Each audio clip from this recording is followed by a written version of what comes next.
कन्या higher secondary school की भूमि पर कुछ भूमाफियाओं के द्वारा राजस्व विभाग के अधिकारियों से सांठगांठ कर शासकीय स्कूल की भूमि पर नामांतरण करवा लिया गया है। सरकारी रिकॉर्ड में मुख्य मार्ग स्थित ये संपूर्ण भूमि प्रशासन और विद्यालय की है। पूर्व नगरपालिका अध्यक्ष रामनिवास दाऊ के द्वारा बताया गया कि मामला कुछ इस प्रकार से है। बेटमा के शासकीय कन्या हायर सेकेंडरी स्कूल परिसर, जहाँ पर कन्या हॉस्टल भी स्थित है, जिसकी 4500 वर्ग फीट भूमि पर अधिकारी और भूमाफियाओं की मिलीभगत से अवैध तरीके से मुख्य मार्ग की तरफ राजस्व रिकॉर्ड पर बंटाकन कर दिया गया है। कन्या हायर सेकेंडरी स्कूल जमीन पर रसूखदारों और राजनीतिक हस्तक्षेप के चलते अवैध नामांतरण करवा लिया है, जिसकी जानकारी लगते ही बेटमा क्षेत्र में हड़कंप मच गया। श्री रामनिवास दाऊ के द्वारा बताया गया कि इस भूमि पर अवैध नामांतरण की नए और पुराने दस्तावेज के साथ जानकारी उपलब्ध करा रहे हैं। कन्याशाला भूमि पर हुए अवैध नामांतरण की लड़ाई को उनके नेतृत्व में लड़ा जाएगा और जब तक के नामांतरण रद्द नहीं होते और दोषियों को सजा नहीं मिलती, तब तक उनके नेतृत्व में लड़ाई को जारी रखा जाएगा। बेटमा से संवाददाता राहुल देवड़ा की रिपोर्ट। पटवारी कोई लेडीज़ है ठाकुर करके, वो कुछ लोगों को लेके नपती करने आई थी और हमने जब पूछा कि भाई ये क्या मामला है, तो उन्होंने बताया कि ये इनकी ज़मीन निकलती है यहाँ पे आगे। तो हमने उसकी जानकारी ली, वहाँ पते लगाए तो 288 नंबर की कोई भूमि इस ग्राउंड में है ही नहीं।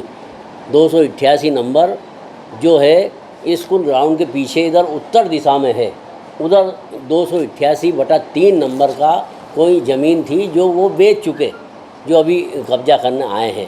और उस बेचने के बाद कुछ जितने भी ये भू माफिया लोग हैं, वो चाहते हैं कि रोड के ऊपर कब्जा करके हम यहाँ पर कुछ करें। तो उस ज़मीन मालिक को उकसाया, पुराना कागज़ लेकर के वो 288/3 का नक्शा उसने फर्जी बनवाया और फर्जी बनवा के, और जो पटवारी मैडम है उसने जो पीछे का नक्शा था वो स्कूल के आगे, कन्याशाला के आगे बता दिया कि यहाँ पे है, उसकी नपती करके उसको देने के लिए आई थी। जो जनता के साथ अन्याय है, यहाँ की बढ़ने वाली हज़ारों बालिकाओं के साथ अन्याय है। हमने चंदा करके, खून पसीना बहा करके कन्याओं के लिए स्कूल बनाया है, हायर सेकेंडरी स्कूल बनाया है। यहाँ की जनता ने सहयोग दिया है और वहाँ की ज़मीन पर कब्जा करने के लिए भू माफिया लोग आ गए। 2 करोड़ में हमने ये भी सुना कि 2 करोड़ में ज़मीन का ऊपर ही ऊपर सौदा हो गया और नपती करने आया तो प्राचार्य को कुछ भी मालूम नहीं, स्कूल को कोई नोटिस नहीं, स्कूल के संज्ञान में नहीं, ऊपर ही ऊपर बर्बाद करना है पैसे लेके, यानी लाखों का खेल करके और 2 करोड़ में ज़मीन ऊपर की ऊपर ले ली उन लोगों ने, वो माफिया लोगों ने, और 18 करोड़ का वहाँ प्लान बना लिया पूरे मल्टी बनाने का और दुकानें बेचने का।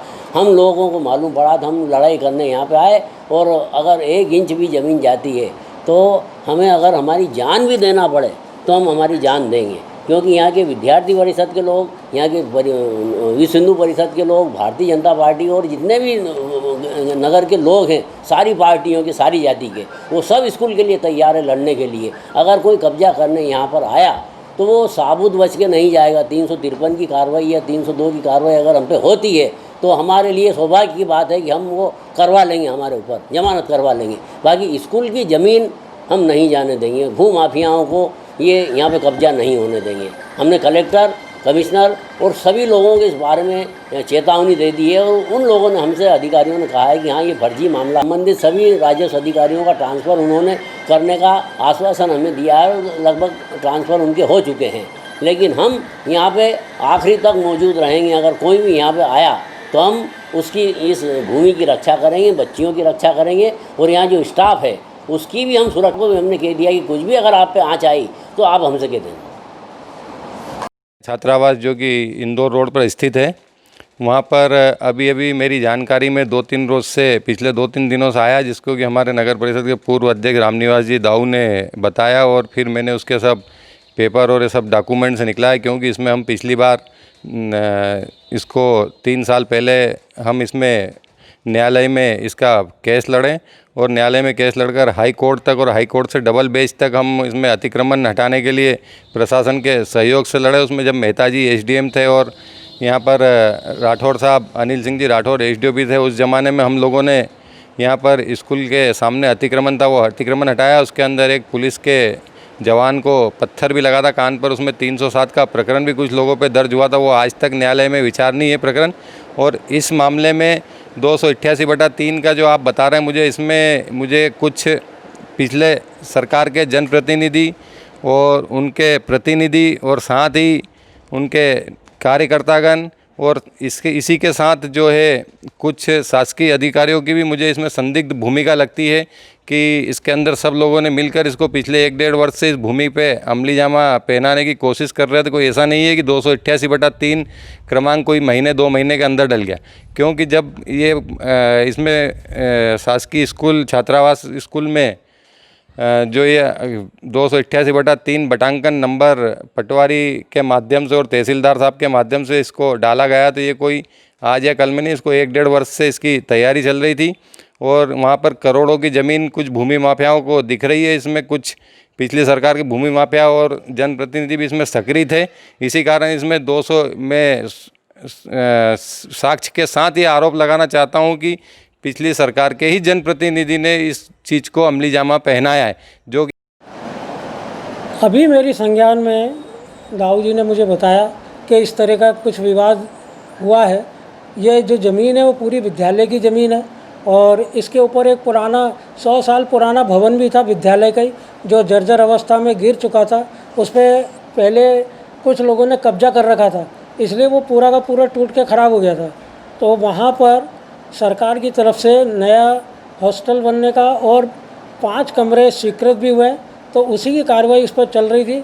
लेकिन आज मेरी नज़र में दाऊ जी से ये मालूम पड़ा मुझे कि कुछ लोगों ने उस ज़मीन पे अपना कब्जा बताया है और वास्तव में वो ज़मीन स्कूल की शिक्षा विभाग की है और ये यहाँ के पुराने लोग हैं, तो इनको पूरी की पूरी जानकारी है कि विद्यालय किस तरह से बना, ये ज़मीन किसकी थी, किसने डोनेट की थी। बाकी विद्यालय के पास जो थोड़ा बहुत एविडेंस है वो हमने दाऊ जी को बताए हैं। बाकी हमारी नज़र में अभी तक या हमें कोई सूचना इस प्रकार की नहीं दी गई कि आपके यहाँ कोई मैपिंग का काम चल रहा है या रेवेन्यू की तरफ से कोई इसके बारे में हमें कोई जानकारी नहीं है। नोटिस आया था ना, हमारे पास कोई नोटिस नहीं आया, नफ्ती के लिए कोई नोटिस नहीं आया। ये विद्यालय के बारे में अब जैसी मेरी जानकारी में है कि पूरी ज़मीन ये शिक्षा विभाग की है। ये ज़रूर 100 से 150 साल पहले लोगों ने डोनेट करके ये जगह दी थी विद्यालय बनाने के लिए। तो पहले यहाँ विद्यालय का कृषि भवन भी था और प्लेग्राउंड भी था और कुआं भी था। मुझे तो ये कहीं से कहीं तक सही प्रतीत नहीं होता, क्योंकि ना तो ये ऑथेंटिक है, ना या किसी ने कोई अपने सील साइन से करके दिया है, तो हम उसके बारे में कोई चर्चा भी करें, और ना हमारे को ऐसी कोई जानकारी दी गई है। तो जब ऐसी जानकारी नहीं है तो हम ये तो एक अफवाह भी मान सकते हैं कि हो सकती है अफवाह है, क्योंकि जब तक हमारे पास आधिकारिक कोई सूचना नहीं आती तो हम उसको सत्य मान नहीं सकते। आपका नाम और पद? मेरा नाम प्रफुल्ल शर्मा है। मैं शासकीय बालक उच्चतर माध्यमिक विद्यालय में प्राचार्य हूँ।